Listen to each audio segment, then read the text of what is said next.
What are you hearing? Well, I'm hearing roughly the same. That's what sources are saying. Sources are saying he's not really doing anything. Glorified house husband is the thing. But I also think we need to look at it also at face value. What is he doing? Okay, he's working behind the scenes on the Invictus Games.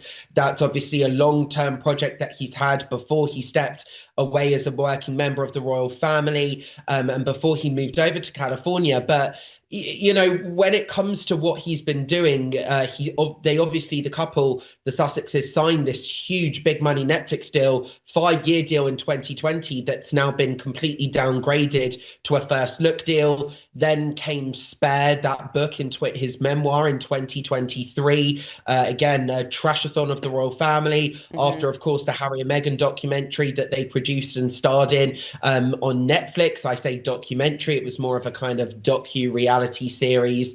But that's the thing. Here's Meghan now, and when it comes to at the Sundance Film Festival, although Prince Harry was listed as an executive producer and he was there smiling for pictures and greeting some of the people in the film, he wasn't doing much interviews. No, Meghan was the one who was actually promoting the project, bless her. And then also Meghan at the moment, she's the one doing the With Love Meghan series. She's the one trying to flog her jam and her brands and her cookies and her flour sprinkles and honeys and jams and everything else that she's doing in as ever. I mean, listen, I know I say it like that, but listen, at least she's actually doing something.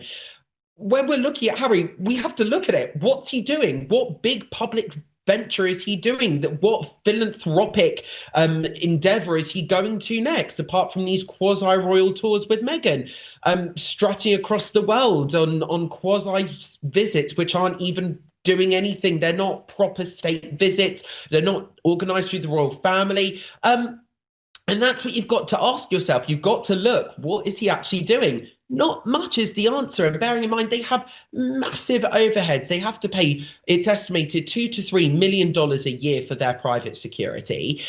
They've got a huge mortgage payment, up to estimates are saying $10 million on their big Montecito mansion. So this is the thing. You look at Harry now. I've heard sources have told me and out there that he's been trying to look for more maybe speaking engagements on that sort of things, maybe doing corporate speaking sort of stuff. That's what he might be looking to do. But that's the thing, when it comes to his career, and aside from the stuff which he's been publicly doing with Meghan, God bless Meghan. At least she's got her own solo ventures. Harry, it doesn't appear that he's got that. His last big solo venture was Spare, and well, we know how that went down. Massive pay packet, Mm. but reputational. So you got to look at Okay. it.